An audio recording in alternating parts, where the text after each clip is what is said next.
کے بعد ایک دفعہ پھر آپ کو کہتے ہیں ویلکم. آپ دیکھ رہے ہیں پاکستان آج رات. آج کے پروگرام میں ہم نے اب تک آپ کے لیے ایبٹ آباد میں جو مظاہرین نے مظاہرہ کیا اور جو ان کے ساتھ سلوک ہوا وہ دکھایا. اگر آپ نے مس کیا تو پروگرام کا رات میں ریپیٹ ضرور دیکھیے گا 2 بجے اور پھر صبح 8 بجے. اور پھر آگے بڑھتے ہوئے آج لاہور شہر میں بچی کے لواحقین الشبہ کے والدین نے احتجاج کیا جی ٹی روڈ پہ, اور ان کے ساتھ بھی ایک ظلم ہوا. اندھیر نگری ہے, کوئی کسی کی سنتا نہیں ہے, بلکہ اس موقع پہ میں لائیو آن ایئر جو رپورٹ میں آپ بات نہیں سن سکے وہ میں یہاں پہ بتانا چاہوں گا کہ یہ جو آپ نے سڑک دیکھی ہے نا کہ ٹوٹی ہوئی ہے, وہاں پہ کیچڑ ہے, برا حال ہے. نہیں لگتا کہ کبھی یہاں پہ کوئی M N A M P A آئے. تو یہاں پر M N A Rana Tanveer Hussain ایک بہت ہی منجے ہوئے پولیٹیشین, اور اسی طرح سے وہاں پر ایم پی اے بھی ہیں. اب ان کا بھی کوئی بندہ ان سے بھی پوچھے کہ آپ لوگ یہاں پہ کرتے کیا ہیں آ کے, کہ صرف تب وعدے کر کے چلے جاتے ہیں جب آپ نے ووٹ لینے ہوتے ہیں اور پھر اس کے بعد اب دوبارہ نہیں آتے ہیں. اور ایک اور چیز یہ کہ یہاں پر جو ایم پی اے ہیں پیر رسول صاحب, انہوں نے لواحقین کو 5 لاکھ روپیہ آفر کیا تھا. یہ شاید دیکھتے ہوئے کہ غریب ہیں, ان کو تو آفر کی جائے گی, لالچ دیا جائے گا تو وہ لالچ میں آ جائیں گے. اور انہوں نے کہا کہ جی 5 لاکھ روپیہ آپ لے لیجئے, احتجاج ختم کر دیجئے. وہ ایسا کیوں کر رہے ہیں؟ بجائے اس کے کہ جو اس کے لیے ذمہ دار ہیں ان کو گرفتار کروا کے ان پر عدالت میں پیش کیا جائے اور ان کو سزا ہو, اور ان غریبوں کو انصاف دلایا جائے اور مثال قائم کی جائے کہ واقعی میں ان کی کوئی سننے والا ہے. آپ ان کو جا کے 5 لاکھ روپیہ دے رہے ہیں. آپ کو شرم کرنی چاہیے.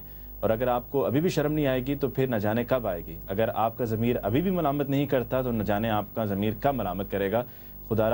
خدا کا ڈر کیجئے, خوف کیجئے, اور ابھی بھی وقت ہے کہ ان لوگوں کی سننا شروع کر دیجئے. پروگرام کے چوتھے سیگمنٹ میں ہم آپ کے لیے شامل کرتے ہیں امریکہ میں وزیراعظم پاکستان سید یوسف رضا گیلانی بھی موجود ہیں. اس کے علاوہ اور بھی دیگر لیڈرز موجود ہیں. براک اوباما اور جوہری ہتھیاروں کے حوالے سے کانفرنس, اس پہ دکھاتے ہیں آپ کو یہ رپورٹ.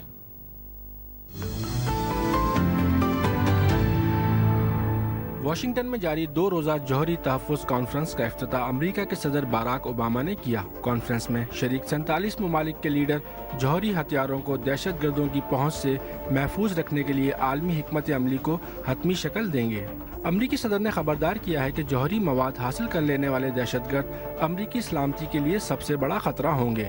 صدر اوباما نے توقع ظاہر کی ہے کہ وہ غیر محفوظ جوہری مواد کو محفوظ بنانے کے لیے دیگر ملکوں کی مدد حاصل کر سکیں گے. جوہری تحفظ کانفرنس میں شمالی کوریا, ایران اور شام کو مدعو نہیں کیا گیا ہے, جبکہ اسرائیلی وزیر اعظم نے جوہری پروگرام پر سخت تنقید کے خوف سے شرکت سے انکار کر دیا ہے. کانفرنس سے قبل فرانسیسی صدر نکولس سرکوزی نے صحافیوں سے گفتگو کرتے ہوئے کہا ہے کہ وہ اپنے ملک کے تحفظ کو خطرات کا شکار نہیں کر سکتے, اس لیے وہ ایٹمی ہتھیاروں سے دستبردار نہیں ہوں گے.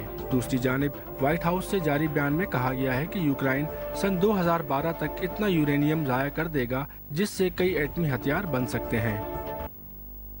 آپ نے ملاحظہ کی یہ رپورٹ جوہری ہتھیاروں کے حوالے سے. یہ کانفرنس جاری ہے امریکہ میں, اور جوہری ہتھیاروں پر گزشتہ ہفتے امریکہ اور روس کا ایک معاہدہ بھی طے پایا تھا, اور معاہدہ طے پانے کی وجہ یہی بتائی جا رہی تھی کہ اگر یہ معاہدہ طے پائے گا تو اس کے بعد پھر ایران پر دباؤ ڈالا جا سکے گا کہ آپ اپنے جوہری ہتھیاروں کا جو پروگرام ہے اس کو آپ کنٹرول کیجئے.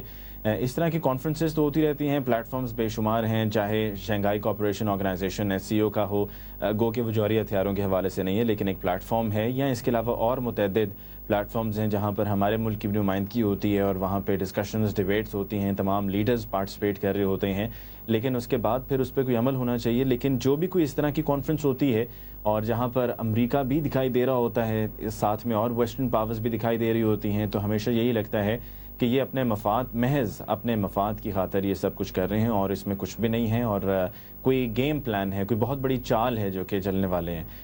یہی ایک اس میں سے ایک ایڈوانٹیج ہمیں دکھائی دیتا ہے. اور جہاں پر ایک طرف جوہری ہتھیاروں پر قابو پانے کی بات ہوتی ہے تو وہاں پر امریکی اسلحہ کس نوعیت تک پہنچ چکا ہے اور آرمز ریس کہاں تک پہنچ چکی ہے, یہ ہم سب جانتے ہیں.